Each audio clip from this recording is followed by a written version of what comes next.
Rodeo Stories, presented by Pivot Bio.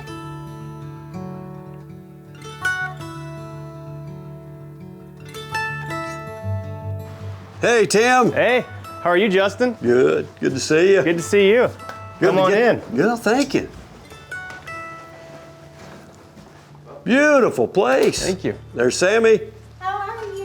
Good to see you. Good to see you. Thanks for letting us come by. Yeah, do you guys want anything to drink? Water? I smell coffee. Okay. Where's the kids? Hazen's at school and Stratton is taking a nap at the moment. So we do have some free minute. You're real close to where you went to college. I guess you're still working out there. Yeah, still working out. COVID actually kind of got me a job technically at the college because when COVID hit, I couldn't work out there anymore with my trainer. Oh. So they made me a volunteer assistant coach, which made me an employee of the college, except I just don't get paid.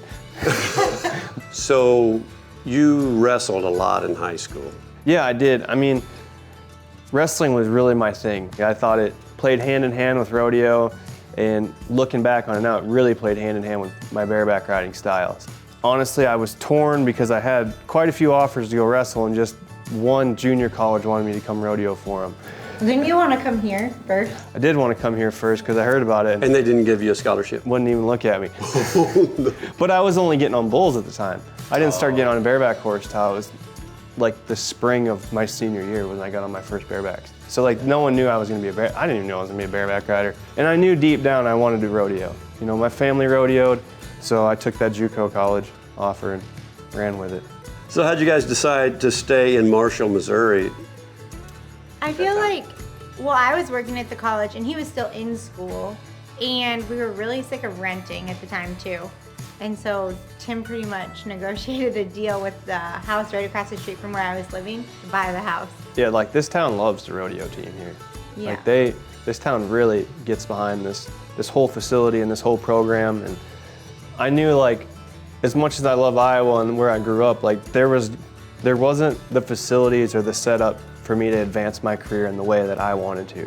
Well, and geographically, even though you're this far east to a lot of the western rodeos, you're right off of I-70, so you can just hop on down the road and head her west. See, that's what I also love about Marshall. Like you're almost dead center of the United States. Do you want to go see the trophy room? I would love to see the trophy room. I'll show you. All right. So this is basically Tim's shrine. Oh. And it used to be in our old house. It took up like the whole living room, what was there. But so I agreed to give him a whole room. Wow. When I had my shoulder redone, I had some downtime, and it took me about 3 weeks to put it together with one arm, but we got it done.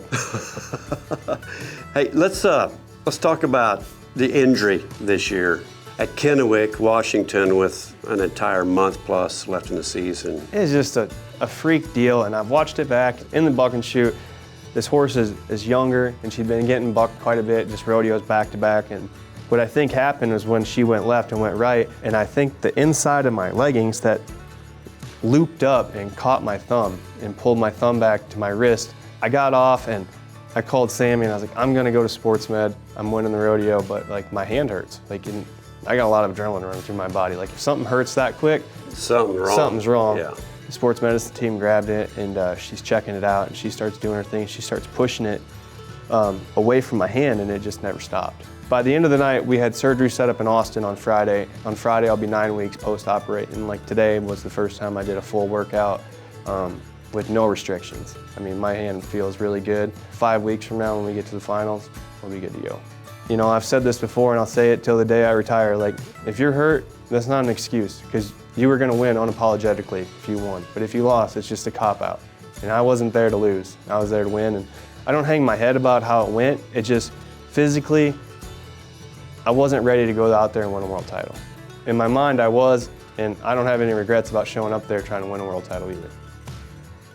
So this year, are you just as confident as you've ever been, even when you won 3 world titles going into the NFR?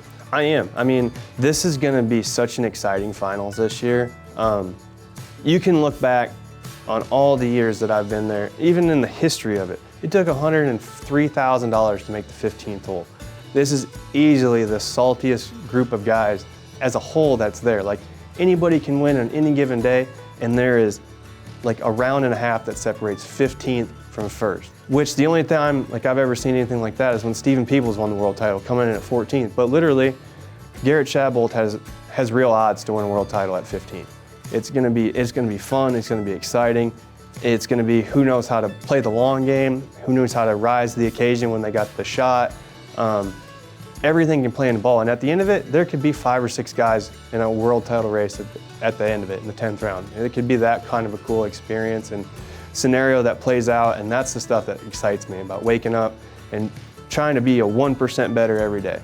You know, the reasons why I go to the gym, the reasons why I get on the spurboard, the reason why my mind works the way it does is I want to be better at this game than I was yesterday, and developing that and knowing how to work Vegas and work that 10 days. And you know, you need a little bit of lady luck to get on the top side of that draw, and if you can get hot out there, you just let it run. To see more stories like these, visit GetRodeoReady.com.